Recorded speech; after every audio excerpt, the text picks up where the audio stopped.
The morning I found Karen's $80,000 white Mercedes blocking my disabled veteran father's medical transport van, I knew this war wasn't going to stop until that SUV was gone forever. But before I tell you how it ended, let me take you back to how it all began. My name is Marcus Castellano, 45 years old, construction contractor, husband to a 4th grade teacher who was 8 months pregnant at the time, and son to a Vietnam vet whose body had given in to shrapnel wounds and decades of hard work in the trades. 3 months ago I moved my family into Pine Valley Estates, into the house that belonged to my grandmother Rosa. Grandma Rosa was a legend. Back in the 90s, when the idea of turning our streets into an HOA first appeared, she fought with the fury of 1,000 Italian mothers. She called the whole system legalized extortion in pastel cardigans. She stood in front of council meetings and shamed politicians for trying to zone her tomato garden as if it were a commercial farm. I inherited her house, her temper, and, as I would soon realize, her reputation for never giving in to bullies. When my wife Deborah, my father Anthony, and I moved into that house, we had one simple goal: peace. Deborah was in her final month of pregnancy and still teaching. Dad needed regular medical care. The most basic necessity was a proper wheelchair ramp so he could reach his transport van. On day 3, with our belongings still in boxes and the fumes of the moving truck still clinging to the air, we set up a simple wooden ramp. It wasn't pretty, not yet, but it was solid and safe. Dad finally had a way in and out without risking his life on the stairs. That was when she first showed up. 5 feet tall, heels clicking across my driveway, perfume thick enough to choke, iPad clutched like a holy book. Karen Whitmore Stanton, HOA president, self-appointed queen of Pine Valley Estates, and the human equivalent of a violation notice. She stood over our temporary ramp like it was a crime scene. "That structure needs architectural approval," she announced, pointing one manicured finger like a judge handing down a sentence.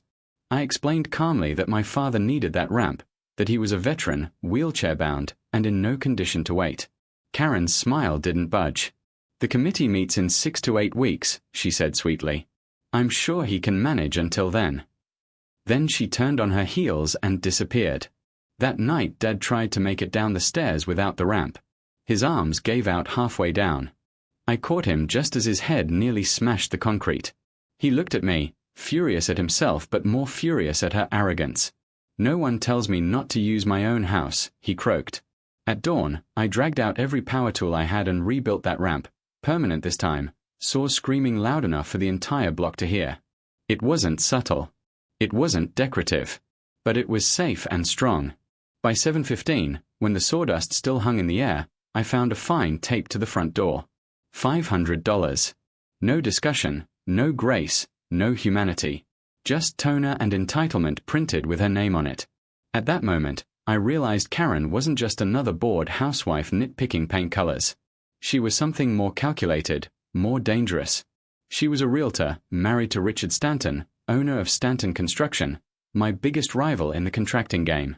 She had built her HOA presidency into a weapon aimed directly at threats like me. My father's ramp wasn't the problem, and neither was my property. I was the problem. And she had just handed me the first piece of paper in what would become her downfall. That morning Deborah looked at me across the kitchen table while stress cooking enough lasagna to feed a small army. Dad wheeled in and studied the paper as if it were enemy intelligence. "She fired the first shot, son," he said gravely. "Question is, how far is she willing to go?" I stared at that fine, smelled the ink and arrogance, and knew the answer. As far as she thought she could, until someone reminded her she wasn't bulletproof. Karen believed she had the power of bylaws, fines, and intimidation on her side.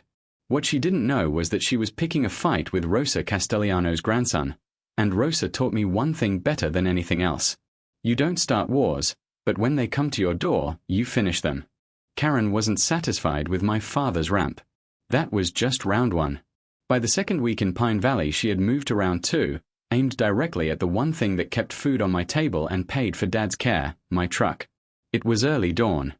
I was loading tools into my F250, ready for a full day's work, when that familiar cloud of perfume assaulted me like tear gas. There she was again, materializing in my driveway like a specter in beige polyester. iPad tucked under her arm, that fake smile stretched too wide. "Marcus," she cooed, "we need to discuss your commercial vehicle situation." She made the word commercial sound like I was transporting toxic waste. According to her emergency HOA meeting, held while I was pouring concrete across town, all commercial vehicles had to be screened from street view within 30 days or face daily fines of $100. My work truck, the one I use to earn contracts, feed my family, and transport Dad's medical equipment, was now labeled a visual terrorist threatening property values. "I'm sure you can make room in your garage," she suggested sweetly, knowing full well that my garage housed my father's medical lift, oxygen tanks, and wheelchair van. She turned on her heels, that overpowering scent mixing with the sulfur of her words, leaving me choking in my own driveway. That evening I paced the kitchen like a caged animal while Deborah shoveled spoonfuls of sauce into a lasagna dish big enough to feed a platoon. My father sat at the table, studying me with those sharp veteran's eyes.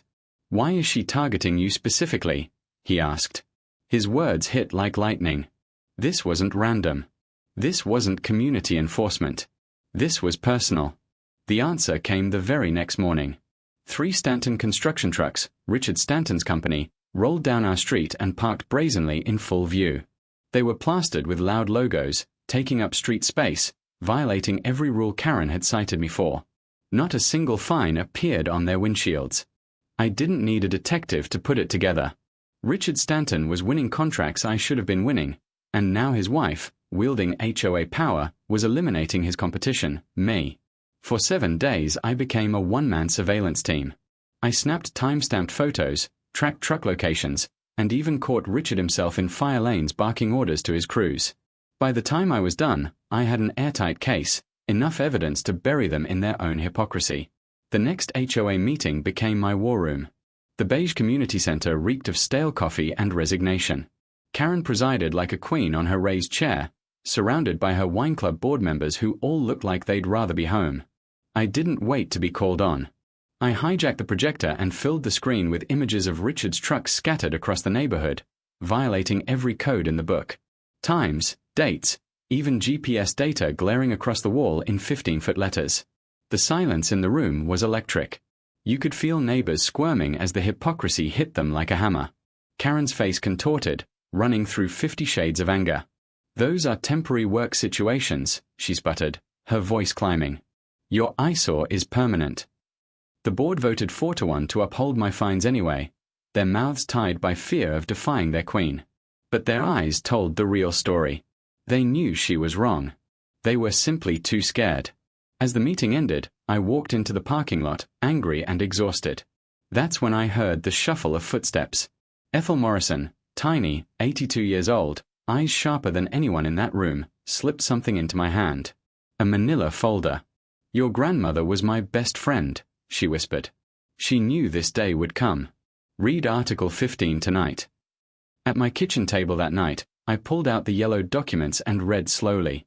My grandmother's landscaping business had operated from that property since 1973.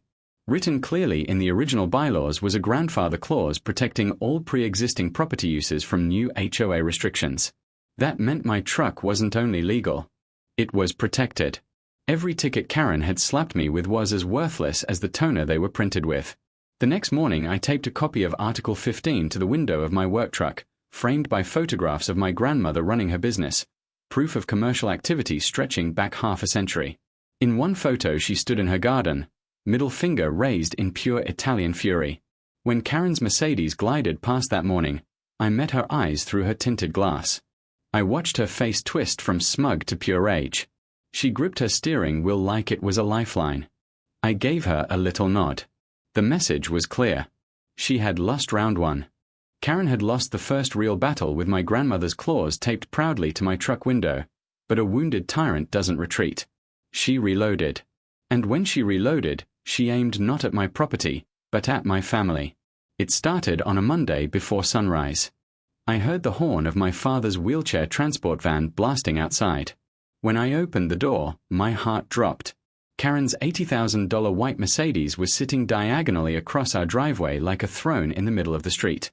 Dad's driver leaned on the horn as the minutes ticked closer to his dialysis appointment. And there, across the street, Karen stood in her kitchen window, sipping her skinny latte with a smile sharp enough to cut glass. Watching us struggle. Deliberate. Calculated. By the time the police arrived, she emerged theatrically, tossing her keys like she had just remembered. "Oh Marcus, I didn't realize you needed to get out," she said, voice dripping false innocence. She claimed she was helping a neighbor with a plumbing emergency. The neighbor, of course, was visiting Florida at the time. The delay cost my father session, and the job I was supposed to secure that morning, $40,000 of work that would have covered his medical bills, went straight into Stanton Construction's lap the same day. On Tuesday, she blocked a concrete delivery to one of my sites. The supplier charged me $500 in restocking fees. On Wednesday, she blocked Dad's transport again, honking echoing in the neighborhood while she disappeared into urgent HOA business. Thursday nearly broke me.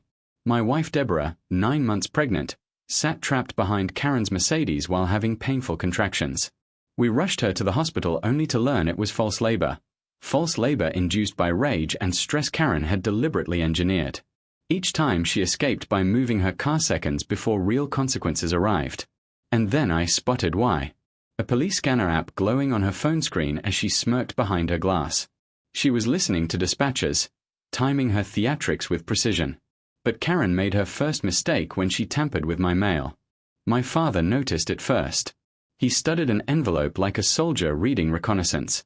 This was steamed open and resealed, Marcus, he said, frowning. If this were Vietnam, we'd call it sabotage. Mail theft. A federal crime punishable with prison time. So I set my trap. I planted a fake appointment letter in my mailbox, addressed to Johnson Medical Group, Urgent Dialysis Review, Tuesday 2 p.m. I left my camera disguised as a landscaping light-pointed square at the box. Tuesday morning at 6 a.m., there was Karen in her designer yoga clothes sliding that envelope right off the top, tucking it into her handbag like nothing. I waited until Tuesday afternoon when her Mercedes blocked my drive. I walked out calmly, phone recording in my hand. I need to leave for my appointment, I said pleasantly. Karen smirked. What appointment? I lifted my hand and revealed a copy of the same letter. Johnson Medical Group. The one you picked out of my mailbox yesterday morning. The one sitting on your front seat right now between 2 empty Starbucks cups. Her face collapsed in front of my camera, mask peeled away. While she stammered gibberish, I crouched low and clipped a small device to her bumper. A magnetic GPS tracker clicking home with the sound of destiny. Drive safe, Karen, I told her. That tracker revealed her secrets.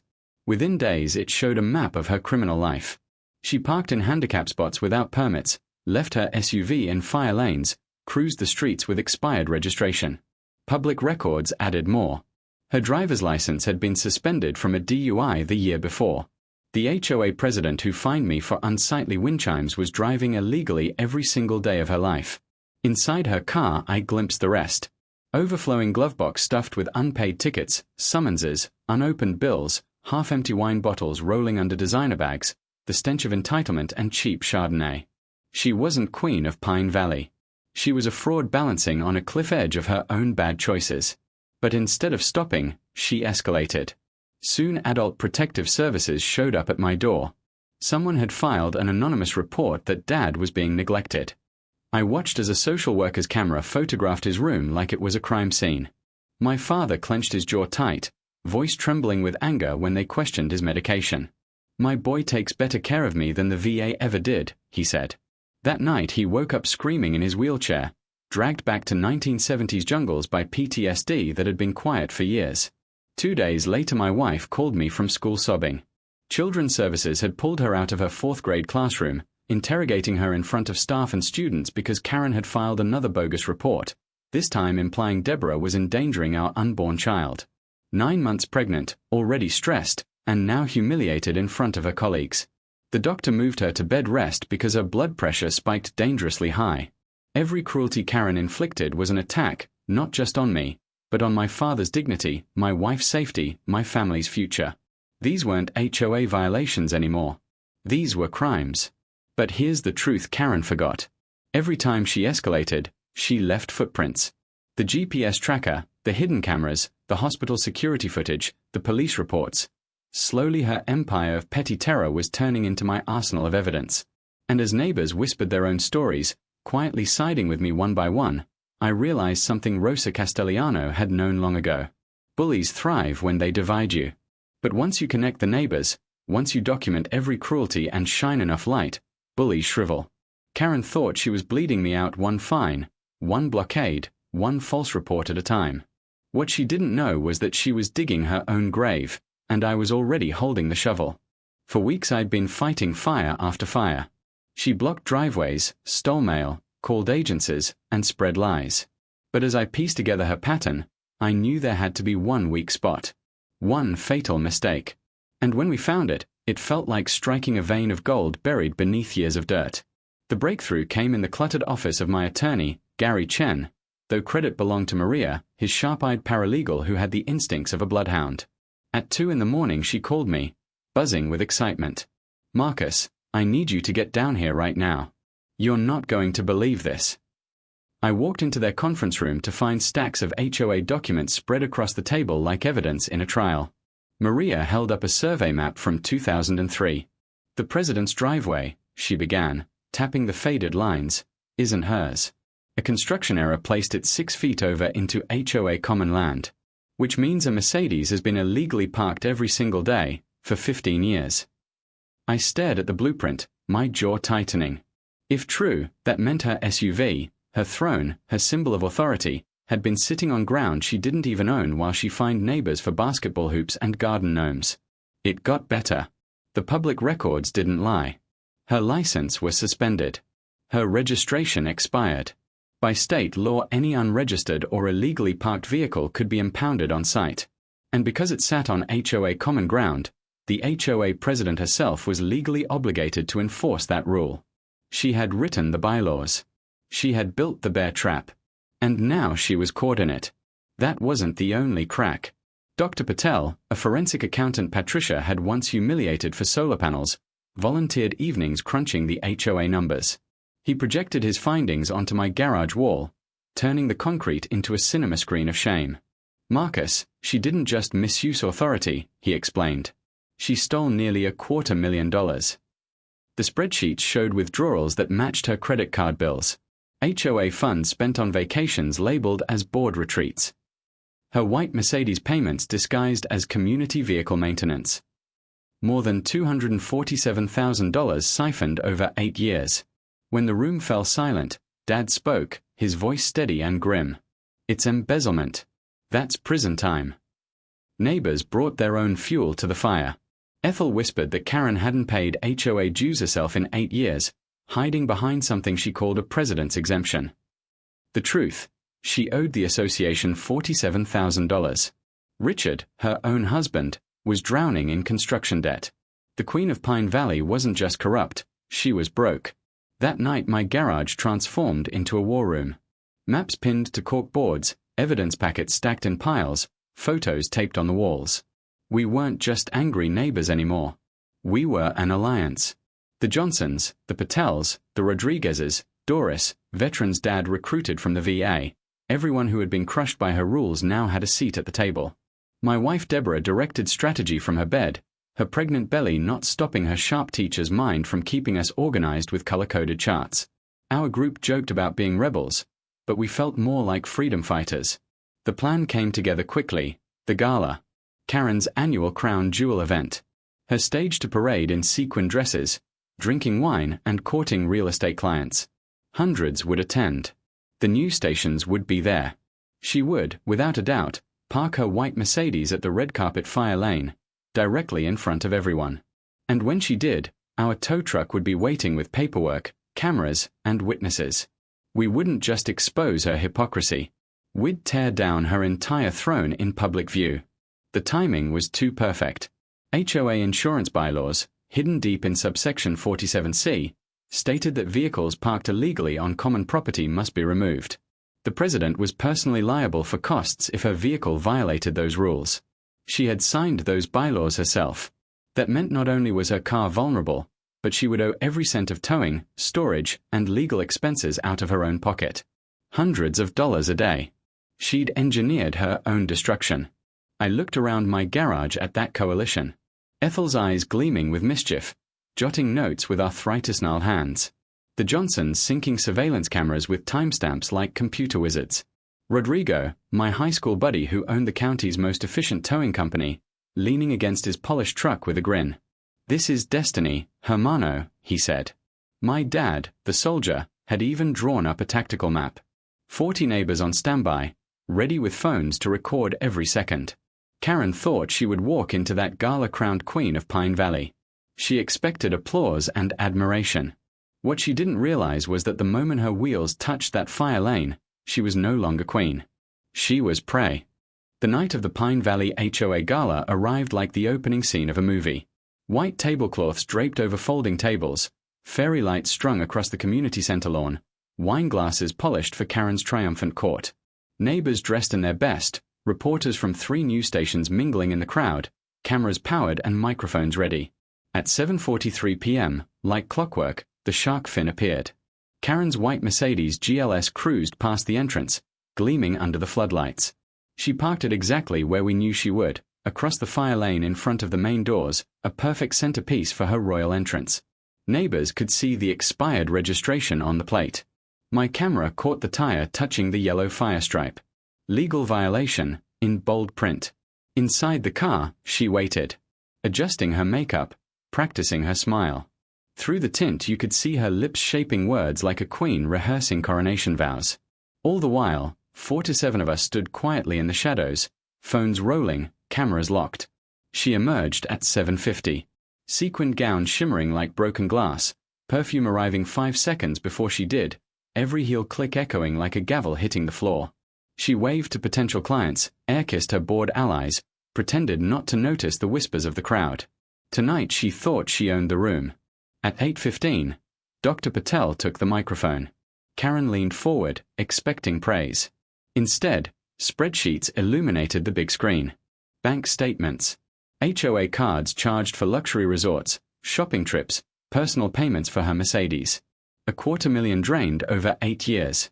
Patel's calm voice narrated line by line. Here is the embezzlement. Here is the fraud. Here is the evidence that the president has stolen from every neighbor here tonight. Gasps spread like wildfire. Cameras zoomed. Karen's face cracked. She leapt up, shrieking, "You can't do this. This is an illegal smear campaign." Glass shattered as her wine toppled.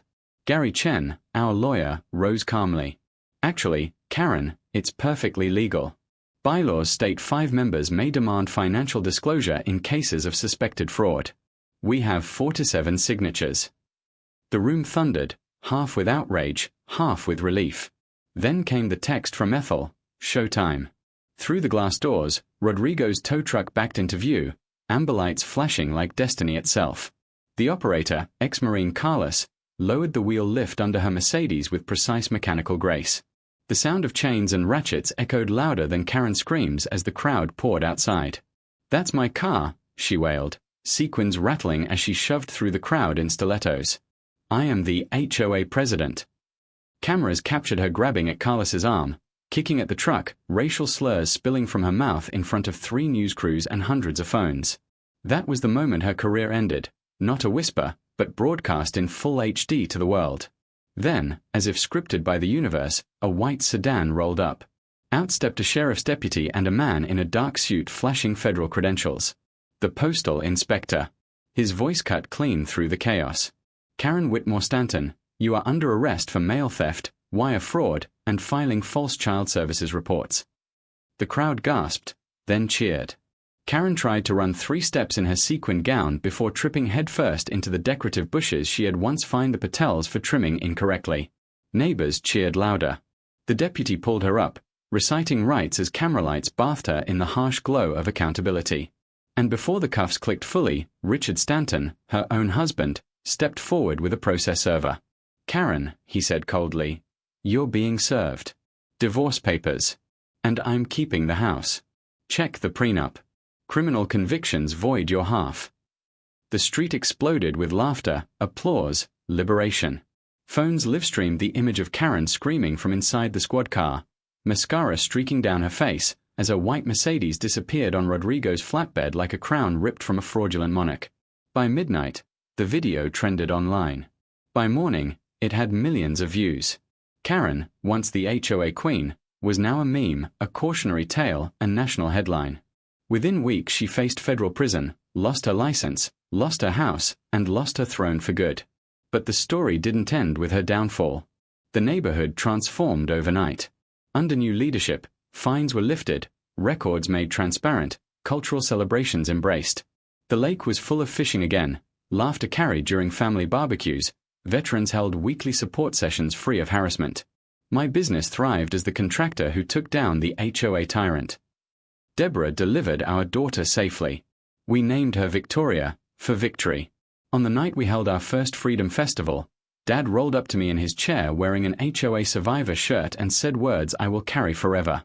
Son, your grandmother would have been proud. She knew bullies only win if you let them. You didn't let them. I looked around at neighbors laughing, flags waving, children chasing each other under strings of lights. I breathed in the smell of barbecue and jasmine carried by the wind. It no longer smelled like fear. It smelled like freedom. Karen thought she was untouchable. In the end, she wasn't just touched, she was cuffed, towed, exposed, and erased. And that was the night Pine Valley Estates learned what Rosa Castellano had always known. Every bully builds their throne on paper, and every piece of paper can be turned into a weapon of truth.